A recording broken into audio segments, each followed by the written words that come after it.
Kami tetap konsisten bahwa kami menolak pilkada melalui DPRD. Dan kami mendukung pemilihan kepala daerah itu secara langsung.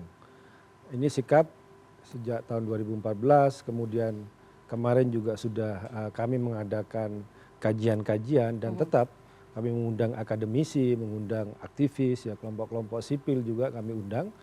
Dan memang secara hukum pun, ya kalau kita bicara pasal 18 ayat 4 Undang-Undang 45 itu sudah ada putusan MK nomor 72 nomor 73 2024 bahwa MK sudah menafsirkan kata demokratis adalah pemilihan langsung. Ini bicara soal hukumnya ya, konstitusi kita, MK punya hak untuk menafsirkan konstitusi. Kemudian juga bicara soal praktek demokrasi, pemilihan langsung ini kan artinya adalah keterlibatan partisipasi masyarakat warga secara langsung.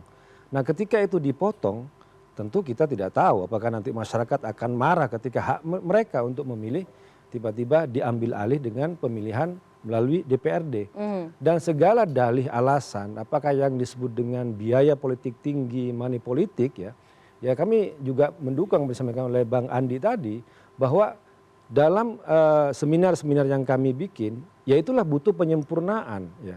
Misalnya soal money politik, memang ketika dipilih DPRD nggak ada money politik, ya kan? Masalahnya kan money politik itu hanya terjadi misalnya dalam lingkaran DPRD itu sendiri, kalau langsung ya mungkin melibatkan lebih banyak. Tapi artinya money politik itu tetap akan ada. Artinya apa? Isunya adalah soal penegakan hukum. Kemudian bicara soal biaya politik yang sangat tinggi, misalnya kita bicara soal ketika soal rekomendasi, mahar politik misalnya yang sering muncul ketika mau pilkada langsung. Makanya di PDI Perjuangan itu adalah ada tradisi untuk memberikan rekomendasi yang paling utama adalah kepada kader, bukan untuk kader yang lain. Untuk artinya apa? Ini apresiasi kepada kader yang potensial untuk maju dan itu tidak bicara soal mahar politik. Kalaupun bukan kader, boleh dicek. Mualim, Gubernur Aceh itu direkomendasikan oleh PDI Perjuangan tidak bayar sepeser pun. Silakan cek ke Mualim. Kemudian juga ketika Prof. Mahfud MD juga kemana-mana bicara soal cawapresnya Mas Ganjar, enggak bayar sedikit pun. Dan yang saya tahu juga Gubernur Situbondo, Bupati Situbondo, dia tidak bayar sedikit pun untuk mendapatkan rekomendasi dari PDI Perjuangan. Artinya apa? Soal biaya politik, PDI Perjuangan benar-benar ketat bahwa tidak ada yang namanya mahar-mahar politik. Kalau biaya gotong royong untuk kampanye, untuk saksi itu hal yang wajar karena itu terkait dengan misalnya soal kampanye, kemudian saksi, yaitu kita bisa bicara soal misalnya tentang aturan seperti yang disampaikan oleh Bang Andi tadi, bahwa ada aturan-aturan yang harus dibatasi. Berapa yang boleh dikeluarkan untuk dalam sebuah kampanye, penerimaannya berapa, pengeluarannya berapa, dan lagi-lagi ini bicara soal penegakan hukum. Masalahnya kita ini kan soal ada intervensi ya, penyelenggara yang tidak fair, yang pasif malah terlibat, kemudian juga kita tahu dalam temuan misalnya disebut dengan kepolisian juga dalam terlibat dalam beberapa kasus.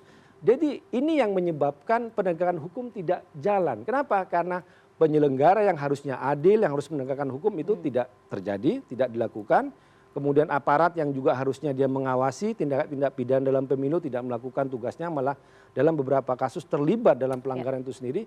Ini yang menyebabkan pencideraan terhadap pemilu secara pilkada secara langsung. Sehingga celahnya juga banyak begitu ya Bang, misalnya harus membayar saksi lebih dan lain sebagainya. Betul. Oleh karena itu PDI Perjuangan tetap ingin pemilihan kepala daerah secara langsung dan kalaupun di situ ada persoalan selama ini, bicara soal money politik, soal biaya politik yang sangat tinggi, kemudian soal tensi politik yang sangat tinggi, mari kita bicara soal perbaikan di sektor tadi. Tapi secara prinsip bahwa Undang-Undang Dasar kita sudah mengatakan pasal 18 dipilih secara demokratis dan ada putusan MK yang dimaksud dengan demokratis adalah pemilihan secara langsung, itu aturan yang harus kita jaga bersama-sama, itu yang harus dibangun dalam bentuk sebuah aturan, undang-undang ya, untuk menjamin bahwa hak rakyat tidak boleh dikhianati, hak rakyat tidak boleh diambil, bahwa mereka juga ingin memilih kepala daerah. Dan masalah juga soal legitimasi politik.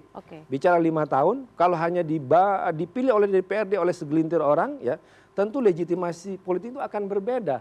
Masyarakat nggak pernah memilih dia, itu hanya diwakili oleh sekelompok orang, dan mereka bisa saja dalam suatu momen akan melakukan gerakan-gerakan untuk misalnya ya protes, ya, di Pati aja pemilihan langsung aja masyarakat bisa bergerak, apalagi itu dipilih oleh katakanlah sekelompok orang yang ketika pemilu itu sendiri juga rakyat tidak merasa dekat dengan mereka. Jadi itu yang kami perhatikan.